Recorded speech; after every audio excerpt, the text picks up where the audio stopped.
છે સુંદર, અને ભગવદનો અર્થ થાય છે ભગવાનનો, અને ગીતાનો અર્થ થાય છે ગીત.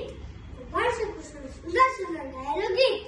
જ્યારે લોકો દુઃખી થાય છે ત્યારે તે ગીત સાંભળે છે, અને જ્યારે અર્જુન દુઃખી થાય ત્યારે તેને ગીતનું સાંભળ્યું. ત્યારે તેને શું સાંભળ્યું?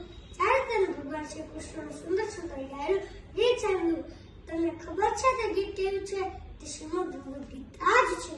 તો તમારે પણ જીવનની ટેન્શન દૂર કરવી હોય તો તમે તે શ્રીમદ ભગવદ ગીતા વાંચો અને ટેન્શનને બાય બાય કરો.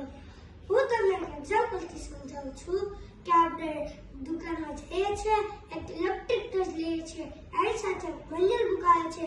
તે ટોર્ચને આપણે કેવી રીતે યુઝ કર્યું તેવી જ રીતે આપણે શ્રીમદ ભગવદ ગીતા આપણી જીવનની મેન્યુઅલ બુક કહેવાય. તો શું આપણે ન વાંચી જઈએ?